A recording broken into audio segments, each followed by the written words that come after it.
Good afternoon, everyone. Welcome back to another episode of The Turning Point. Unfortunately, Edo isn't with us again today, nor is Nathan or my brother. Everyone's busy. I did reach out to them, but no surprise over there, including David and I. We're very busy too. I am thrilled to be joined by my dear friend David again. David, how are you doing? I'm doing great. But you're right. I mean, the pickup in this space has just been absolutely phenomenal. I mean, we're seeing a lot more users, a lot more people coming in. And that's the thing, a lot of new people coming in all the time. And that can definitely consume a lot of our time. We're trying to give as much as we can. But it's exciting. I think that tells you where we are in the market right now. I think a lot more people are coming in. Yep. Spot on as usual.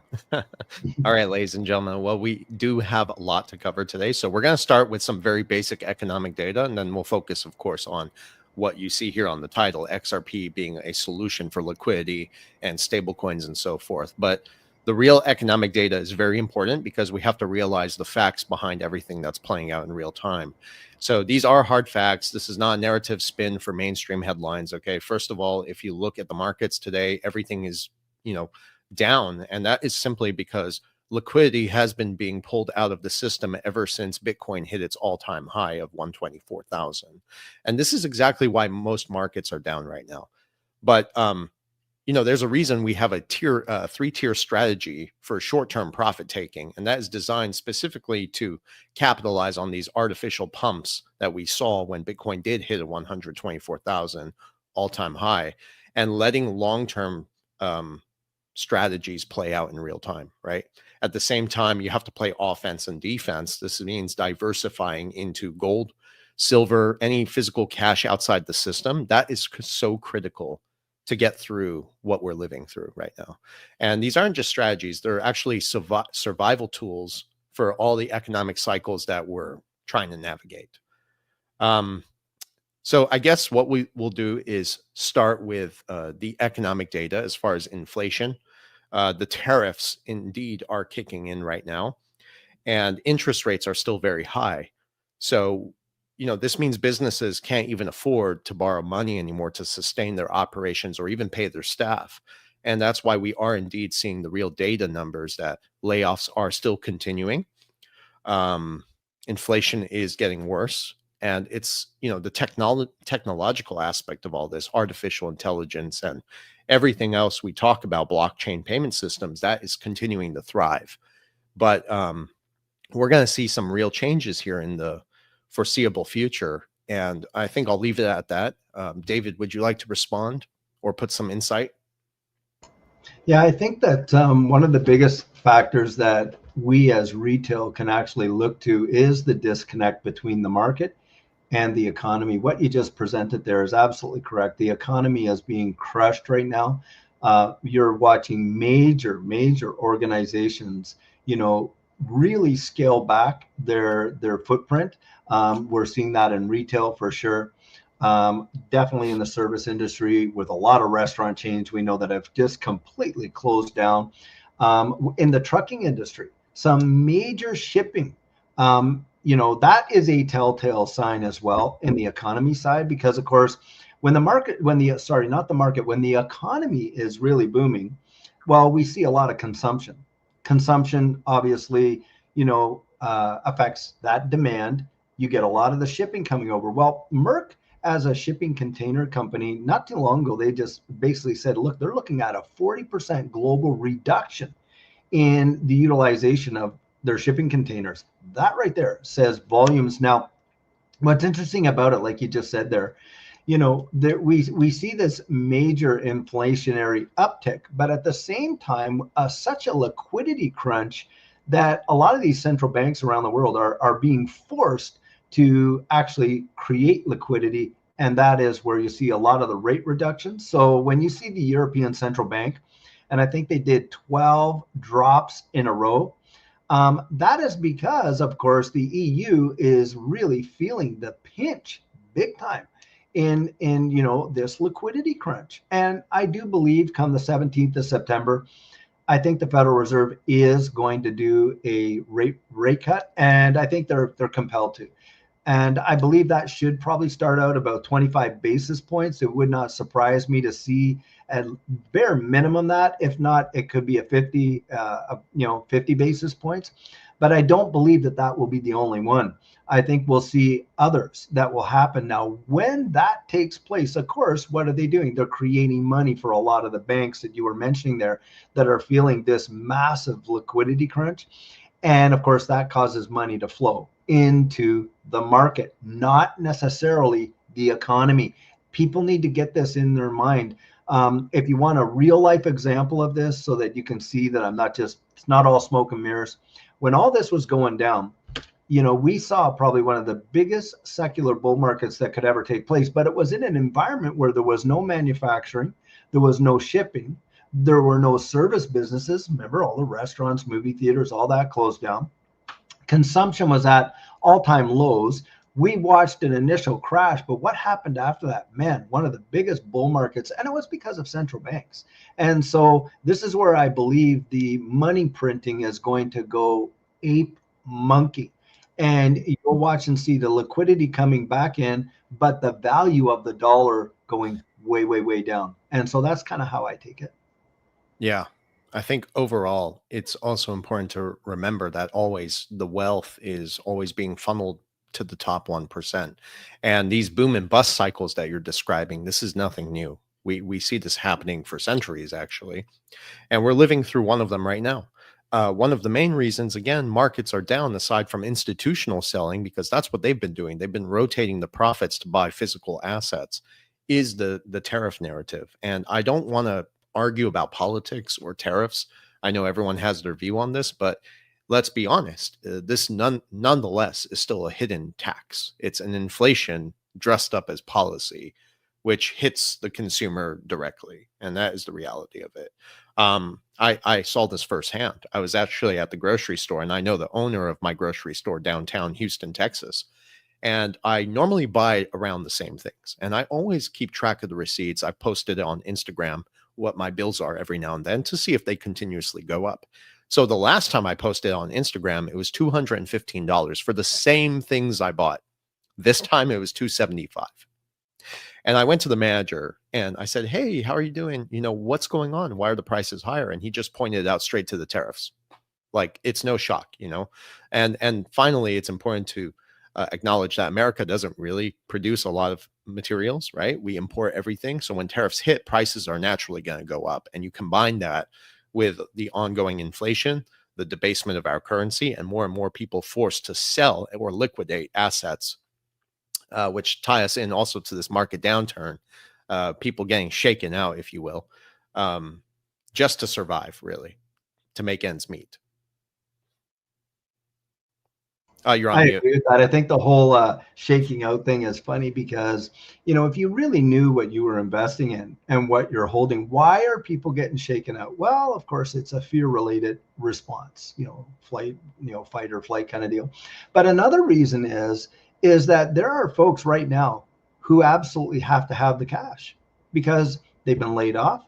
They've lost that great paying job, have to supply that with 2 or 3. And remember, with that job was associated a lot of benefits that were not, direct in their paycheck, but I mean, you had their dental, their healthcare, and all that.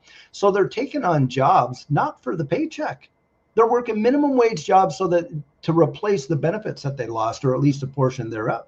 Mm-hmm. And so they're retail wise, they're accessing what they had.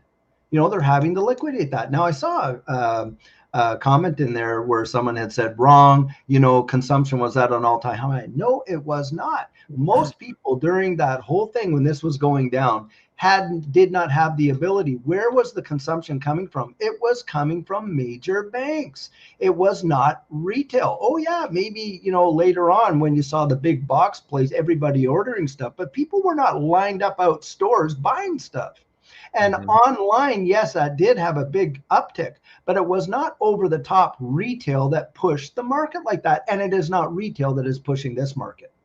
One of the things I think that is really wild when you're talking about people getting shaken up and shaken out is the market makers that are manipulating these markets. That's right. And the manipulation that is going on is staggering. in all of these digital assets.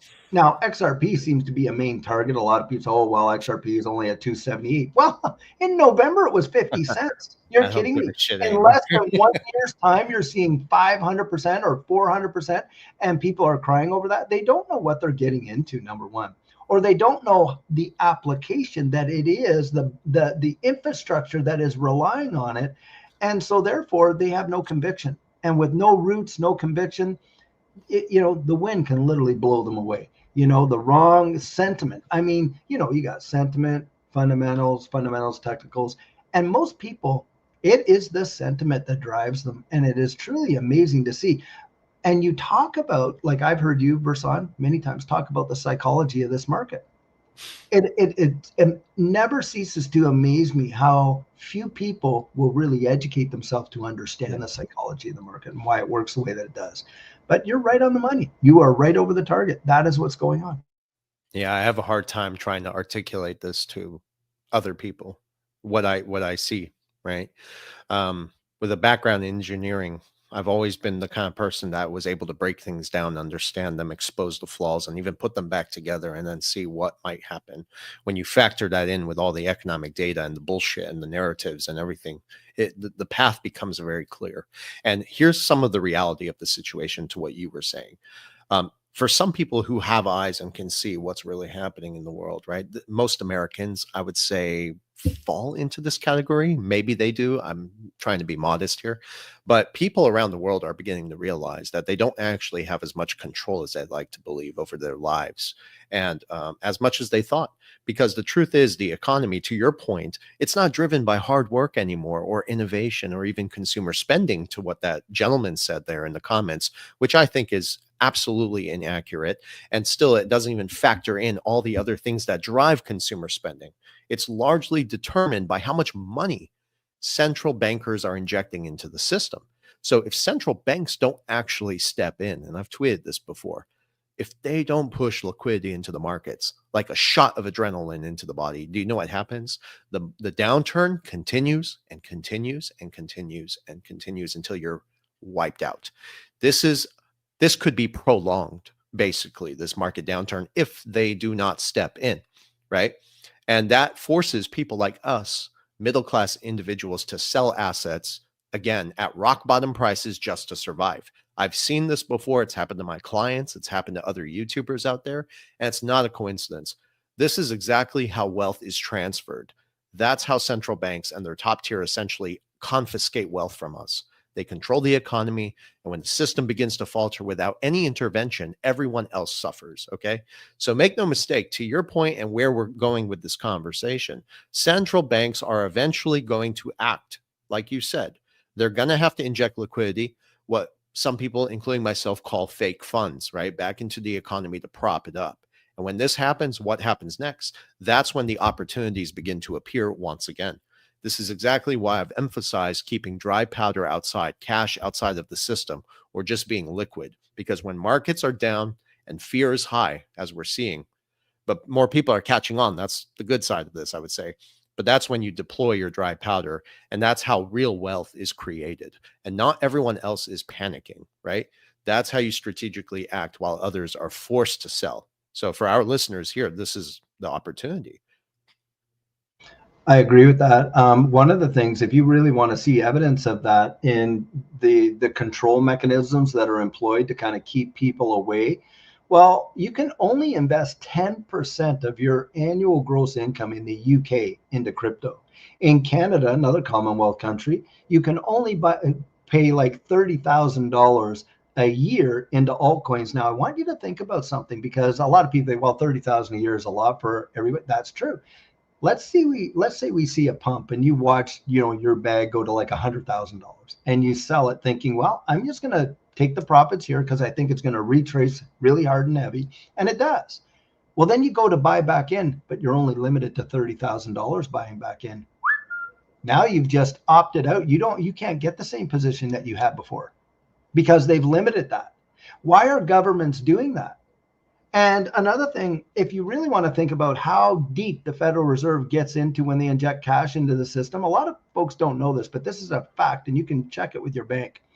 When you go to your bank and you apply to get that MasterCard, that Visa, or whatever it is, that American Express like that, do you know who really approves those? It is not your bank. Oh, they delegate authority, but it ultimately goes all the way back to the Federal Reserve. Why?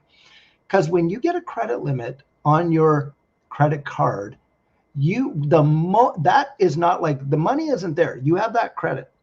The moment that you use it, those dollars are now injected into the system.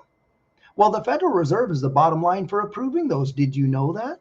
And that is a fact. That is a fact. The Federal Reserve. And so when you watch these credit limits drop, what is that? That is monetary control. It is a monetary control.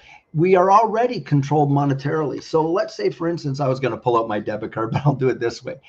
You imagine your debit card.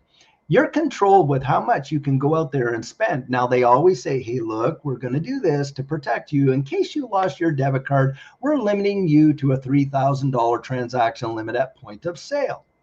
Well, let's say you're down there at the local furniture store and you're buying a $4,500 couch. You know you're not going to get on the phone and talk to your bank and say, hey, that 10 grand in my account, I need you to up my limit on my debit card so I can use that to purchase this. What are you going to do? You're going to pull out the other piece of plastic that the bank gave you. And what was that? Your credit card. Why is it you can hold a $20,000 limit credit card that you could lose just as easily as your debit card, but they'll allow you to use that, no problem, but you can't use your own money in your own bank because the money in your bank account is not really yours. Exactly. It belongs to the bank. Mm-hmm. And to your point, capital controls is a real thing. Bail-in laws have been set in motion since 2017. Interestingly, around the time they reclassified gold as a tier 1 asset.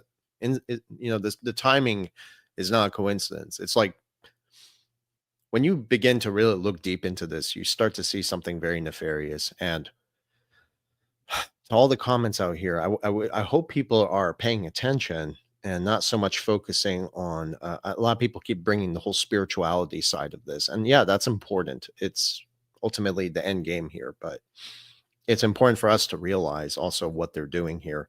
And narratives seem to cover up the dark truths about what's happening. And finally, I'd like to kind of get in now to the digital asset ecosystem, and we're bridging the conversation and the audience with this. But this is why we see central banks and the Treasury Department so quickly now trying to adopt stablecoins. Ultimately, what they're looking for is a new source of liquidity for buyers of United States Treasury bonds, debt, right?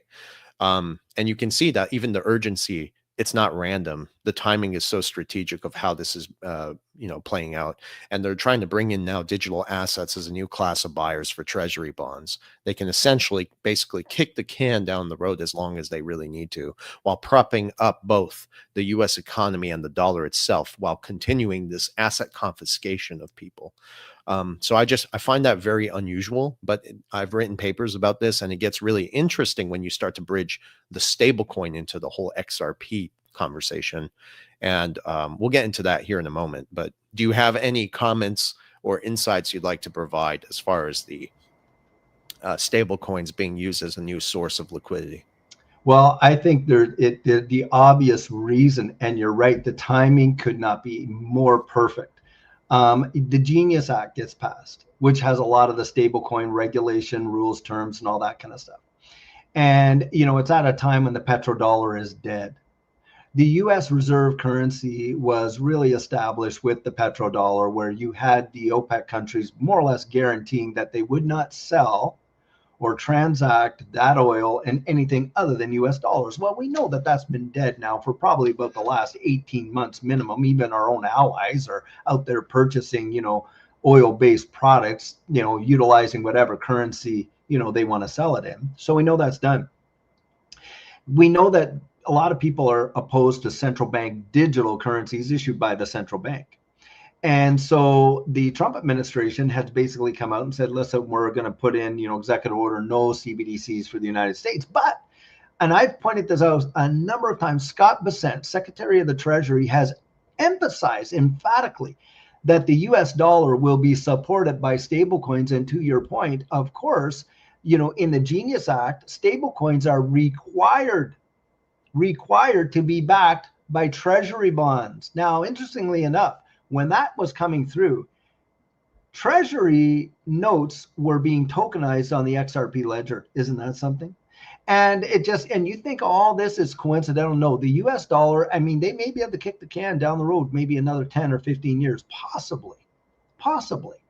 If a major global crisis event takes place, like, some major conflict, global conflict, I mean, it could unravel very quickly. But to your point, stable coins are the new liquidity mechanism because they need to hold underline to support the value. Those stable coins, have to be backed by treasury bills. That is not by coincidence. Come on. I mean, they are just basically, it is Bretton Woods, all over again. It's a brand new system. It's the same system, but they're wrapping it in different paper. How about that? And Yeah. and that's exactly what it is. You're getting the same thing, and it is. But to your point about control, oh my gosh, the level of monetary policy that they will be able to influence now is going to far out. You won't even need sanctions. Yeah. You just have a few push of a buttons and there it is. And that's exactly what they're doing. And so, yes, you will probably see, and I do believe RLUSD will play a major, major role there. It'll take a great market share. I think some are going to be squeezed out. It won't be sudden, but they will be phased out. Others are going to be phased in. But you can better believe that the Western powers that have enjoyed this control over the global economy through the reserve currency status are going to do everything in their power to maintain that. Yeah. It. I mean, this is why I always pull up this document. A lot of people say this, oh, this came out in 2021. In fact, I would like to share that Vendel and I were the first to break this story. It was always out there. It's just we shared it with the crypto community. And this is from the World Bank, talking exactly, if you read it in detail, takes two to tango, explaining the use of stablecoins. And this is where it gets very interesting because, oh my God. Okay. I have so much to say. First of all, I want to make a comment on the dollar. The US dollar is not real money. It's a weapon. It's a primary tool for the military industrial complex to enforce economic prowess, you could say, over nations abroad, at the same time, over our citizens here at home. And I have proof of this. First of all, we're forced to use it, even though they continuously debase it. There you go, right? Now, RLUSD is a very interesting thing because it's proposed already, in a sense, you could say, as the new digital dollar, because if they're buying up treasury bonds and gaining acceptance globally, inevitably, you're going to see upward pressure on XRP. And why? A lot of people think XRP and RLUSD are two different things. Yes, they are. But the heart of settlement demands and liquidity management for these high value tokenized debts, right? That's XRP. So the demand for tokenized assets and stable coins is going to climb faster and faster, like we've never seen before. And essentially, to your point now and everything we talked about, as far as the dollar evolving, it would seem that stable coins are essentially a lifeline, really, for the central banks and governments to keep them to propping up their fiat systems and buying new debt. It's not the solution, you see? So that's a dilemma I'm having right now as far as understanding how these two things play out. And the problem with traditional stablecoins, even RLUSD, despite the fact that the demand is there as a lifeline, and that's what I really believe, is they're one-to-one peg with fiat. And that's the problem, because that peg is fragile because it's tied to the US dollar. And the system can't sustain itself until it's bridged into physical, tangible assets.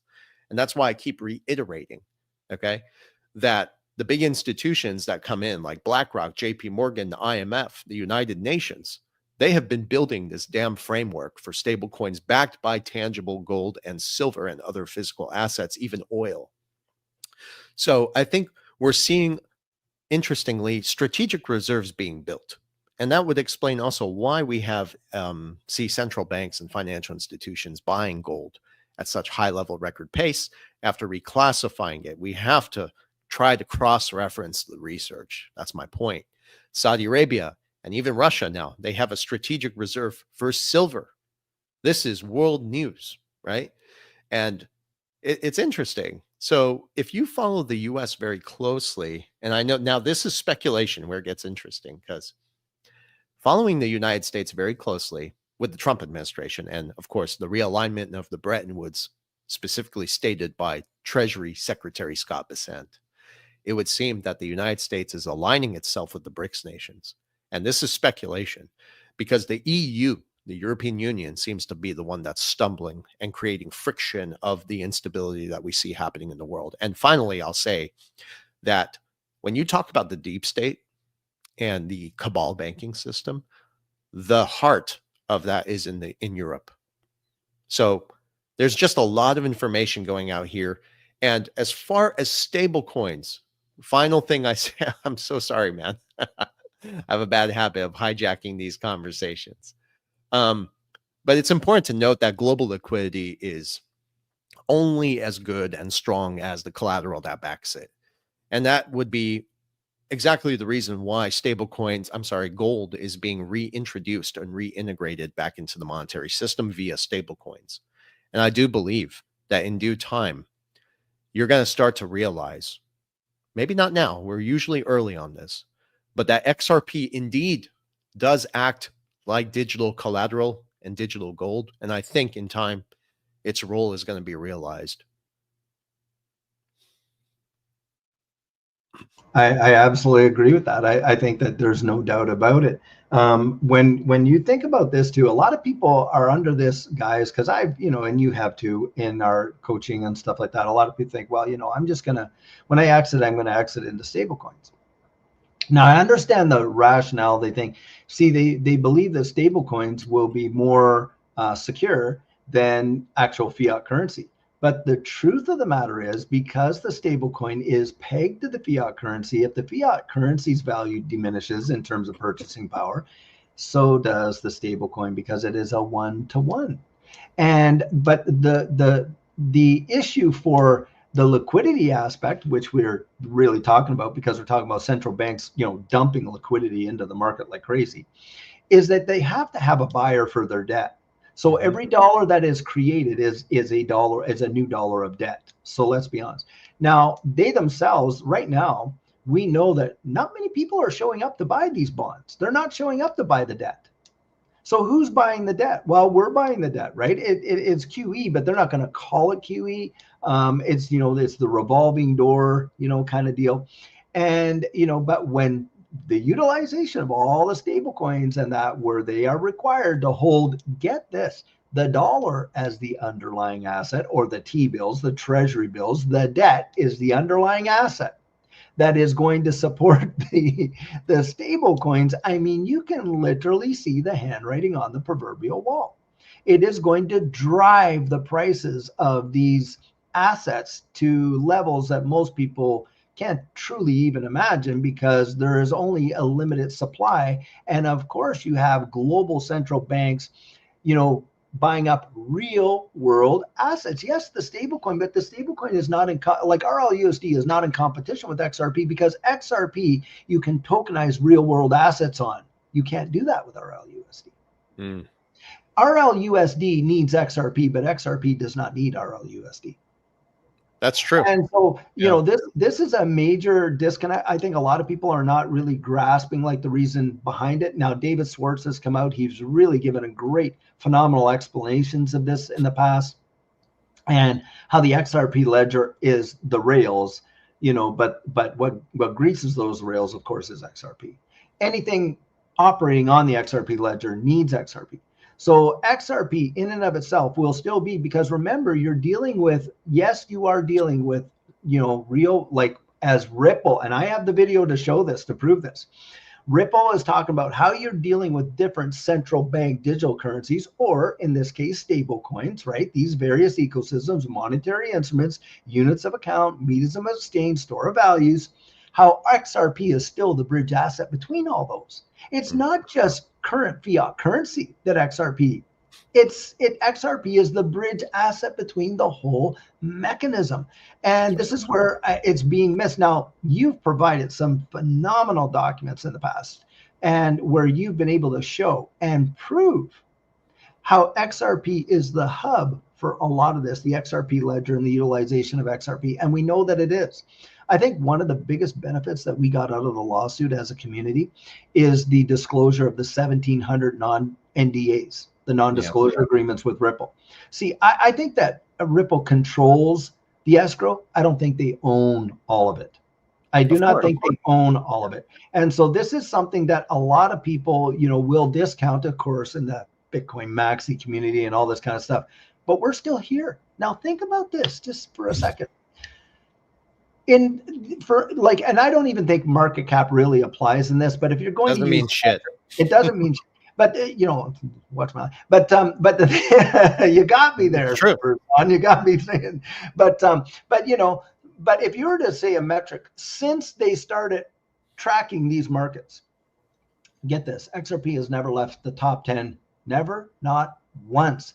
How is that even possible when you got a situation where it was suppressed significantly beyond any other asset in this space? Yeah. I'm telling you, the strength is, the evidence is all there. I mean, to think that from day one, there's only two assets that have ever, and I mean ever, from the beginning that we tracked it, Bitcoin and XRP, the only two that have never left the top 10. Never, not ever. That is a big time deal. Yeah, go Yeah. ahead with your illustration here. Yeah, well, I have a document from Bloomberg from 2018, which Bloomberg reported this in 2018, that XRP was considered to be the most valuable digital asset in the entire digital ecosystem, and it was number 2 of Bitcoin. Okay, then the lawsuit comes, then XRP gets delisted, then everything unfolded. All right, and then ETHgate emerged. Anyways, my point is market cap, like I said, and I excuse me for my French, but it doesn't mean anything. It doesn't define the opportunity. Think about it. XRP's value is going to be, and still is, tied to its adoption, to the liquidity that is going to be needed for the tokenized settlement of assets, and the role in global settlements, cross-border payments. And that includes tokenized assets that require cross-border liquidity out there as well. So you have to ask yourself also, how much value is already out there waiting to be unlocked and freed up? And what is it? Hundreds of trillions, maybe more, I'm sure, right? Ultimately, my point, though, is that I still believe, my conviction from the very beginning has been that XRP is the end game, really. And I think most people in the crypto space don't have a real understanding, and I say this with all due respect, about what the technology actually is. And there are a lot of these blockchains out there, cryptocurrencies, that are just flashy code, fancy JavaScript dressed up to look like it's revolutionary. And I promise you, they will not last. Sure, we're going to see a boom cycle. And I talk about this in my sessions and publicly, right? There will be a crypto bubble reminiscent of the dot-com bubble era that will eventually crash the entire system. And I think this might be actually approaching into 2028, maybe late 2026 or early 2027. And the crash will be catastrophic. I think it's going to wipe out the entire crypto landscape. And I think there will be a result of a liquidity freeze. And that's your ICE 9 scenario that Jim Rickards talked about in his book called The Road to Ruin. It was almost like he was foreshadowing what's going to happen. And a liquidity freeze, just to clarify, it's not just a number on a chart. It's ultimately a lockdown, meaning that people will not be able to access their capital. Capital controls will come. Even in times of war, we see things like this. It'll be restricted and ultimately activated through capital controls, right? And that's what happened in 2008. And that's exactly what I think is going to happen again. Now, this is where it gets interesting. I always believed that this is when XRP comes in. There's a utility phase that has not been seen or understood that is yet to play out. I do believe that its on-demand liquidity feature is not just an innovation, if you will, but I think it's the ultimate solution to bringing the world out of a crisis that was created by the very same institutions behind it. And when the system collapses, I always thought that XRP would rise from the ashes like a phoenix, and you hear this a lot. The irony is very rich, I get it, but the very same institutions that are actively suppressing XRP's price, its use case, its strategic purpose to where this is ultimately going, are the very same institutions behind the infrastructure.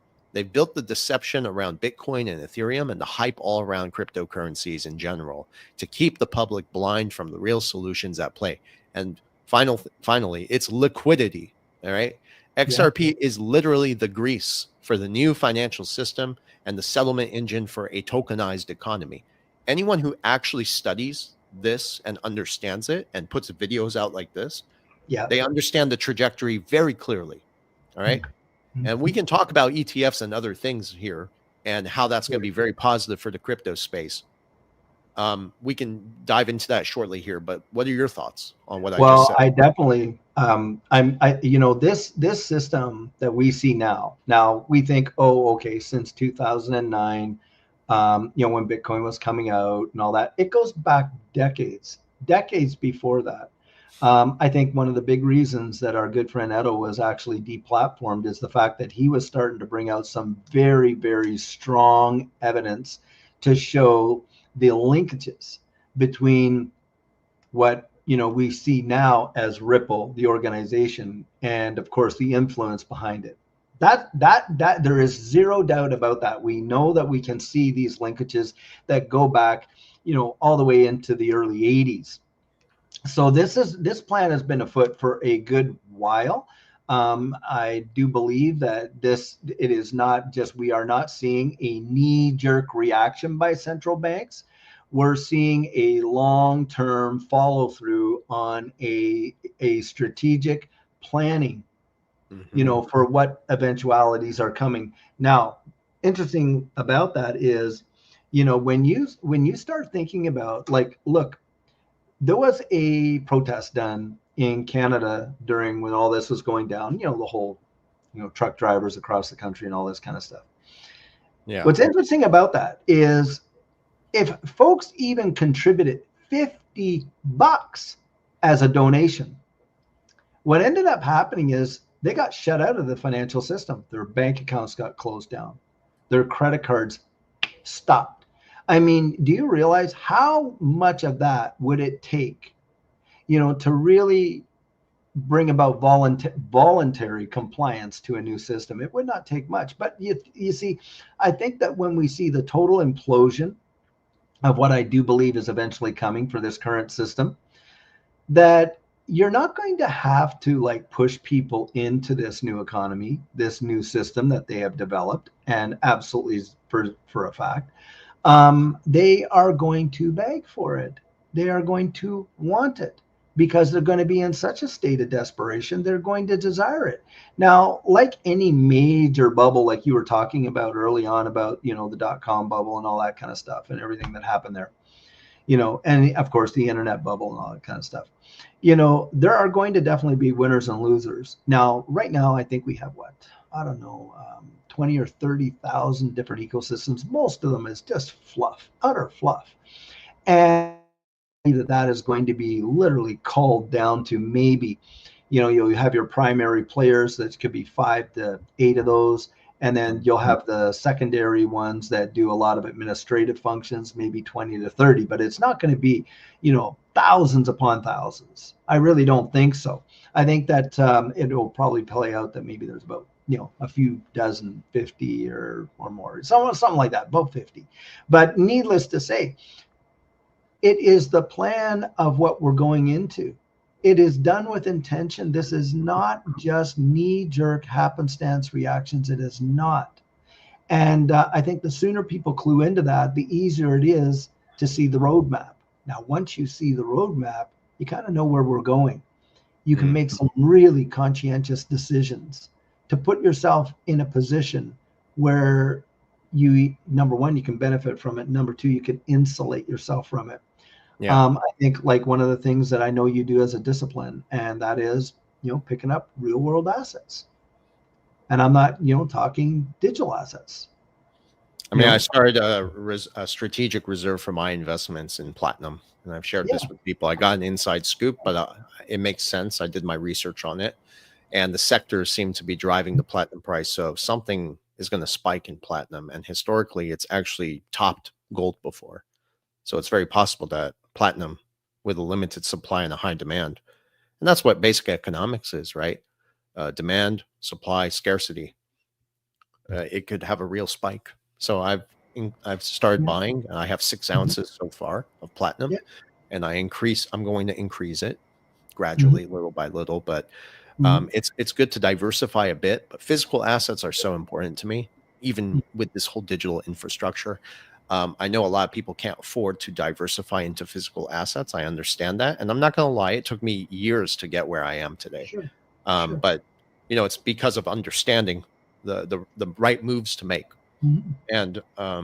And you've as got far to as, have purpose. You've got to have, it has, your investing needs to be, you know, it's not just, you know, that whole, well, oh, I need to, you know, I want to, you know, gain wealth. You've got to be so purposeful.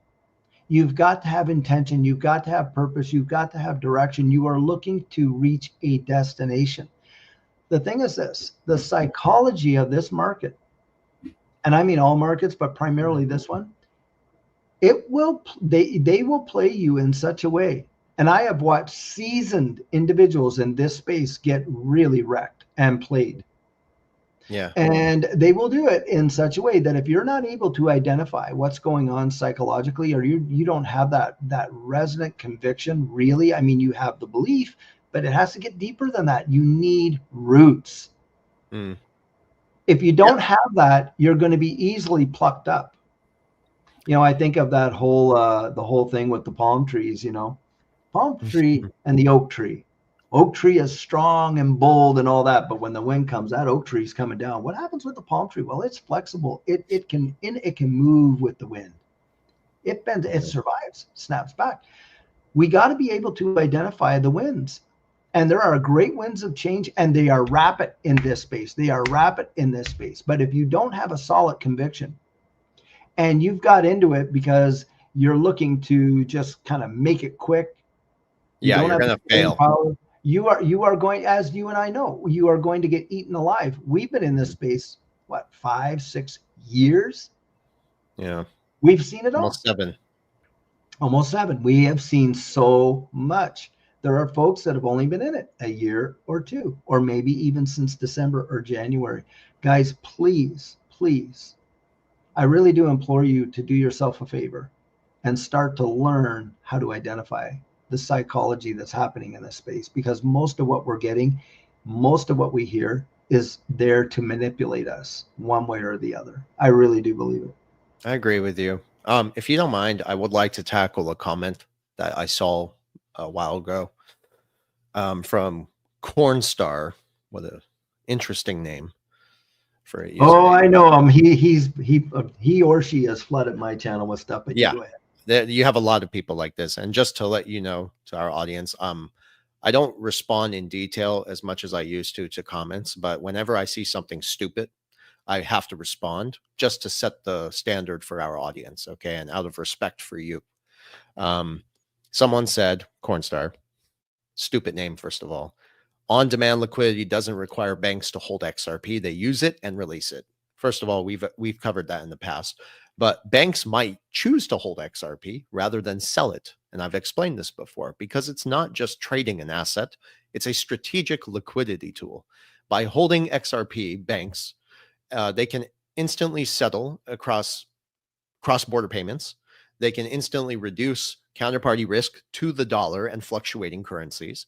They can also minimize the resilience on traditional correspondent banks, which are slow and inefficient.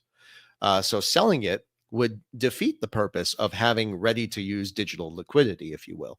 So in short, I'm saying XRP is working capital for global payments and for banks and institutions.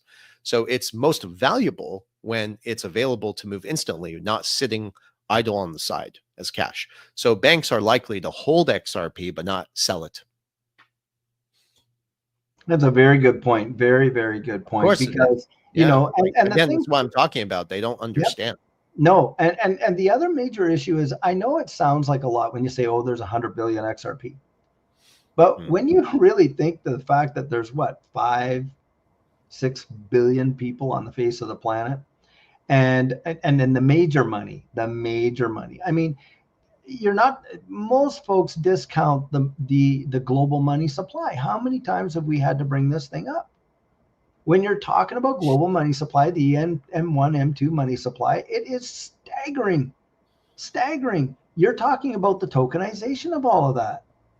There's only a few ecosystems that could even handle such volume, and XRP definitely is one. But we also know the linkages that it has in terms of, you know, these major money movers, Bank of International Settlements, International Monetary Fund, most central banks around the wide world. They all have connections into Ripple. That is a fact, Jack. You can, I don't care what anyone says, these, and it's amazing the coordinated FUD that's coming out right now, from a lot of the Bitcoin camp. It is just staggering. It is staggering. And it's a coordinated thing, right? I mean, these guys have gotten together. I mean, we know, we've seen it. We've been here long enough. Now, I just want to propose this. For all the people that, you're hearing all this fear, uncertainty, and doubt today. Well, we were around to read it back in the day when it was on Reddit, when it was here, when it was there. The narrative hasn't changed. The FUD's still the same. Now, why do you think they use the same tactics? Well, because they work. This is an absolute proven thing that we know. If they can instill this kind of like uncertainty and you don't have a rock solid conviction, they got you. They really do got you. Think about this.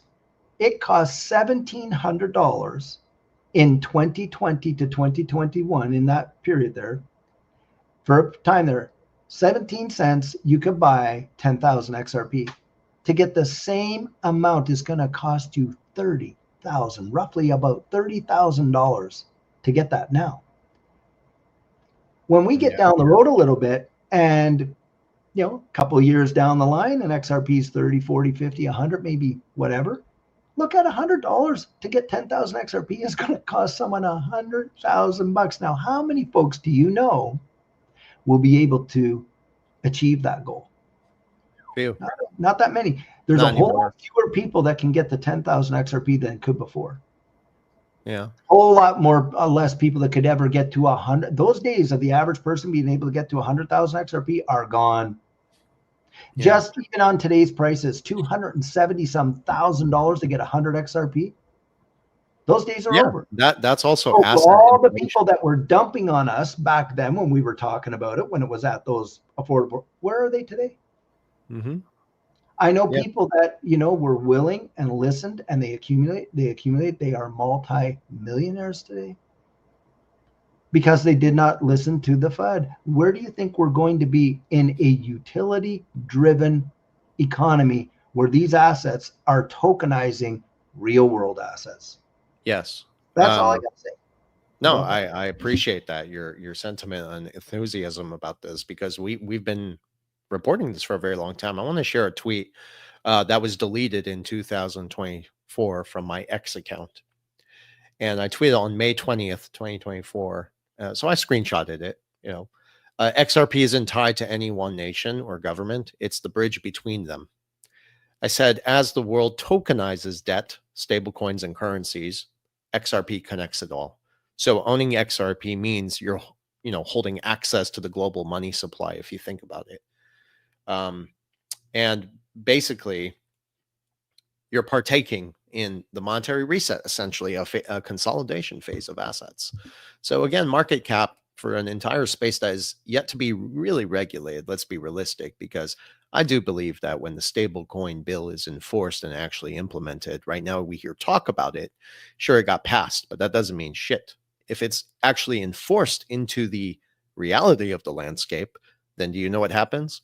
Audits for Tether, Bitcoin retracement, I'm sorry, an entire ecosystem completely beginning to collapse because of fear and speculation on something they had no idea what they were involved in. Finally, where's all that money going to go? It's going to go into compliant, regulated stablecoins. And that's where RLUSD and some of the others, including maybe USDC, we'll see. And I think USDC eventually is going to get phased out, in my opinion, because, we'll see. It's going to take some time, but I think at the end of the day, it's really the RLUSD in the meantime and the XRP overall that begins to get realized by the big institutions that, what? Why did the World Gold Council, the WEF, the BIS, the IMF, why did they call XRP a stablecoin? That's my question. Why did they call XRP a stablecoin and not a stablecoin issued on XRP? And it's interesting because you have to wonder, is it possible, and this goes back to the lifeline to prop up the US dollar in the meantime, But over time, is it going to be realized that, you know what? This is the stable coin. Maybe all stable coins are tied to it. So it's ultimately the stable coin of all stable coins. And effectively, if that does happen and come into fruition, even though I've believed that for many years and talked about it openly, ridiculed, yet 1 year later, the information becomes true.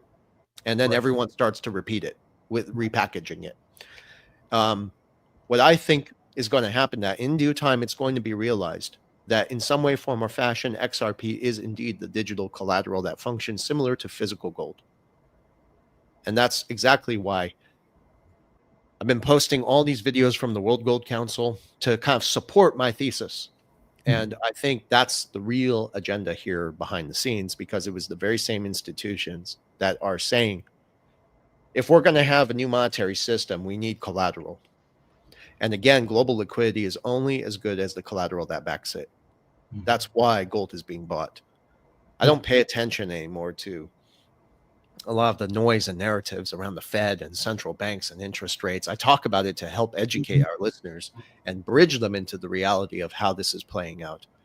But to kind of close before we end, I do want to share a video from people that will support some of the discussions we've been having about stablecoins being used as a mechanism to buy the bond market and prop it up without injecting money into the system. Sure. I have a brief statement just before.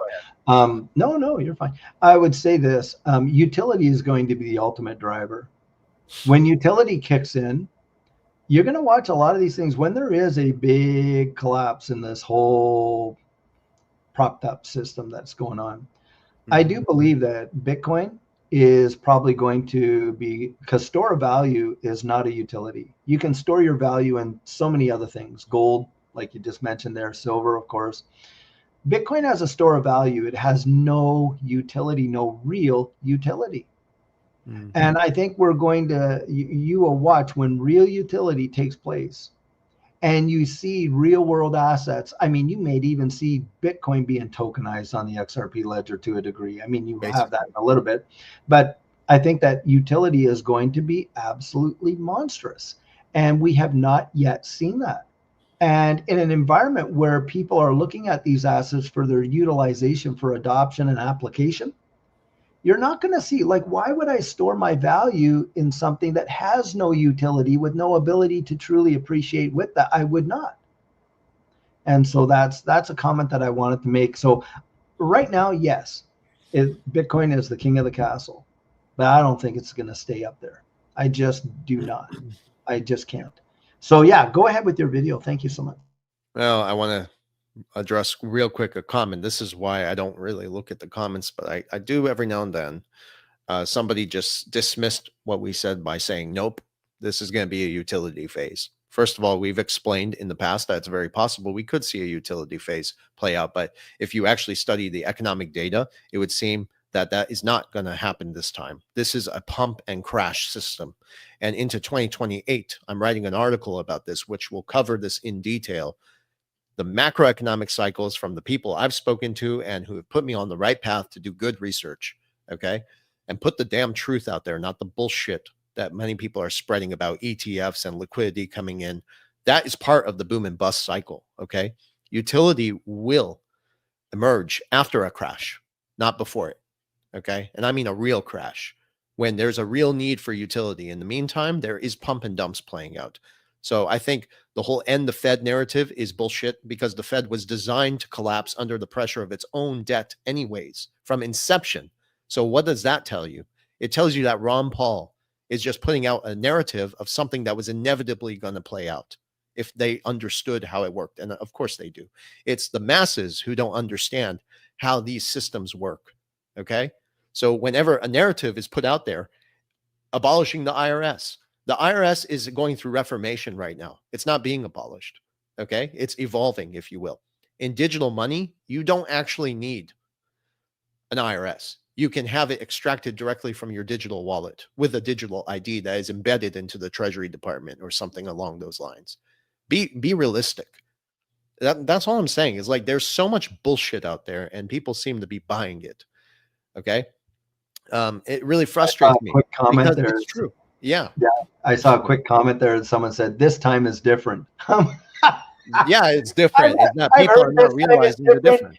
every single cycle. This time it's different. It is not different. These are the same metrics. Exactly what you're saying. This is the same game at play. Listen, in due time, this will be realized, but the public perception is very dangerous, what's being presented, because the consequences of everyone believing some of these narratives, it's going to hurt them in the long run. Okay. I'm now looking to 2028. I figured something out that I'm not going to share it because people are going to start taking it and plagiarizing it like they've done for a lot of my research. I'm going to have to take my time, write this, and put it out there on an article again. But if you look at the multiple converging pressures that are happening right now, and I'm talking about debt saturation, inflation, political constraints, the political system is breaking down, ladies and gentlemen. That's a reset, ultimately. The geopolitical instability, okay? This is going to be resolved, but in due time.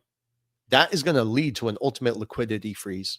And markets are not going to function as they expected and as you expected them to, because you're buying into this stuff. You have to be very cautious who you're listening to. Okay. I've listened to a lot of these riddle guys and these Q movement people, and they've been absolutely wrong. Okay. So do your own research, but also take everything with a grain of salt and even pepper, and cross-reference the research. And of course, having your faith is important, because if you really had true faith, you'll know a lot of this stuff is bullshit. Okay. At the end of the day, what I think is Bitcoin is going to boom. Ethereum will follow alongside. XRP and altcoins are actually going to be the dominant ones that take role later in the utility phase. But it's about the public perception. It's going to control, it's going to be manipulated in such a way where you have controlled extraction. Basically, you're going to see a rug pull that will strip liquidity from most participants. Retail will be finally exposed. Many speculative tokens will lose their relevance and value.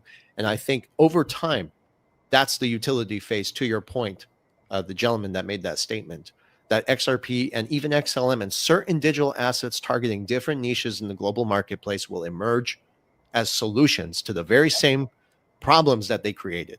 Okay. Until then, take everything with a grain of salt, because we have a geopolitical situation which none of you want to listen to or talk about. And we have a digital financial transition happening simultaneously. Okay. I'm paying attention to the trade tensions, the energy conflicts, the push for digital sovereignty in many different nations, and the fragmenting traditional financial systems. It's too much information. And I think the public has to be very cautious in the research they're doing. Okay. I didn't mean to derail a little bit like this, No, but but I think it's I important. naturally, I do this out of, like, I treat this community like my friends. You Yeah, guys are like my family. likewise, So, likewise. I'm glad people support and listen, but all Mhm. I'm doing is giving you some insight and different perspective. I'm not asking you to take everything I say and take it all in heart. You have to do your research into what I'm saying. But if you do the research honestly and take time to listen to the right people, you will come to the same conclusion. Okay. So I love this community. I love you, David. You know how I am. I take care of everybody. And I, of course, try to offer different insight. I'm not asking you to accept it and believe it, but just be very careful. There's a lot of nonsense out there. Okay. No, I agree. I think one of the things that you pointed out there is, when this thing does really go up there, the one of the biggest issues is going to be that most of retail, even if they want out, will not be able to get out. There will be a big time, the off ramps are not going to be as available as people seem to think. We've watched it happen so many times, and I just throw that out there. I want you've got to be very conscientious about that. And I just have watched it happen so many times, and so it is vitally important, like Versan has said there, to be very conscientious of that. Think about profit taking, how you will do that. Be as vigilant as possible. Look, YouTube is great, but remember, YouTube is confluence. It is not research. We're sharing with you things that we've done. Like we've had conversations, Versan and I, with major players in this space, both together and independently. And, you know, there's information that's available to us that you're not going to necessarily always get on YouTube, because it can be very controversial and most people don't have the stomach to digest it. So you just don't share that. But, I mean, you know, we for the best of our ability, we are out there doing what we can to help as many people. And I would say that, Versan, I would really agree you do. You help so many people. And we try to do the same thing and at least present as much as we can, you know, along with being safe and all that, but to the best of our ability. Yeah, yeah. go ahead. We're gonna play this clip, but yeah, you know, this clip, it's just my channel has faced so much suppression. All right, and we're trying our best to just give facts, and the facts are coming not from me. I'm not pulling this out of my ass. I'm actually reading the documents from the very same institutions that are misleading the public. And we're trying our best to break down the mechanics and show you what's really happening behind the curtain. This is about understanding the trajectory of where our species is going, really, at the end of the day. And I think that the role of XRP ultimately as a liquidity solution is something we're going to see in the next few years. It's going to emerge and people will figure this out over time, but it'll be too late. So that will be, you know, the line between who's ahead in the new financial system and who's standing behind and gets left behind. So let's just go ahead and play this clip. I hope you enjoy it. I found it from a really great show, but it gives some insight again into the stable coin. Just listen. Hopefully you guys can resonate with it.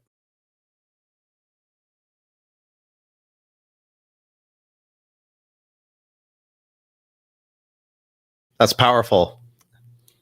I don't know. I actually enjoyed that scene. It gave me goosebumps because they got to tell you. It gave me goosebumps as in when I remember I was like making some tea and I heard it on the background and I ran up to the television and I was like, what the hell? And I started listening to it. I got goosebumps because it kind of resonated with some of the things I've said about 1-to-1 to the dollar. That's a stable coin, if you will, releasing funds into the system.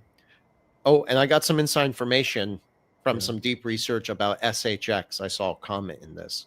So it turns out that SHX is actually playing multiple, you know, it has multiple use cases, but more importantly, which would explain why Ripple is so heavily invested into SHX, is it functions as a bridge as well from stable coins to the liquidity pools. Very interesting. So I can this see has been a great session. It's been great. Yeah. Great. That was good. We may have to clip that out of the uploaded version because they will strike us down for copyright. But you know, but needless to say, it was really worthwhile because I think that, you know, we know that the way this system works, there's always hints of information that are provided, you know, and it's interesting to hear that. Interesting. Yeah. Well, this has been a great conversation. I feel it's funny. I feel like these sessions are like therapy as well. I'm able to release the information I've been, you know, researching and all that pent up. Yeah. Well, no, I want to thank our audience for the show is called Mr. Robot, and I'm not gonna lie, I didn't like too much of the show. I just really enjoyed some of the segments where the financial institutions were involved because you know that's our area of expertise. So but yeah, thank you for joining me today, and thanks to the audience. Just stay vigilant, keep doing your research. Of course, final thing I'll say is that this is indeed still an opportunity if you have dry powder meaning physical cash or liquidity in your bank to buy these opportunities. But don't forget, don't be buying market dips when you have your rent to pay and your bills, of course. So don't mix the two and do not leverage. No leverage. Yeah, no leverage. I agree with that 100%. Well, I really, you know, guys, I just would say this, that, you know, for Versan and I, and I would say even for Edo used to always bring in this, please be safe. There's always people out there imitating us, trying to pretend like they are us. They're out there asking you, oh, well, hey, I'm going to put up a live stream. You can pay me for that and all that. Guys, don't do it. We don't do that. I know Versan does not do that. I know that we don't. We will never reach out to you, DM you, this or that. How you contact us is you go to my website at thedigitaloutlook.com and you reach out to me. I don't reach out to you. So that is one way you'll be able to identify a scam that fast, And so just be safe, guys, because the fact that they're coming after your XRP, that tells you just how valuable it is. And I would just share that with you. Be safe. Be safe. Yeah. Well, just to kind of push back on that, what you said there. There was a lady I saw in the comments last time. She said, well, it's not just XRP, it's other things. Sure, yeah, it is. But there is a concentrated effort to confiscate people's XRP. Yeah. I don't see any of these. I mean, Bitcoin itself, in my opinion, is still a scam. And it will continue to go higher because there's confidence in the con. Okay. That's a good way of saying that. I like that. Confidence in the con. Yeah. There's confidence in the con. You can't have a con without confidence in it. Yep. Well, that's why they call it. It's a confidence game, right? They get your confidence. They get you in there. Yeah, just like the US dollar. Okay, guys. All right. Okay. Take care, everyone. Have a great day. Thank you. And happy Labor Day, whatever that means. Yeah, that's it. Okay, guys. Bless you. All right. Bye.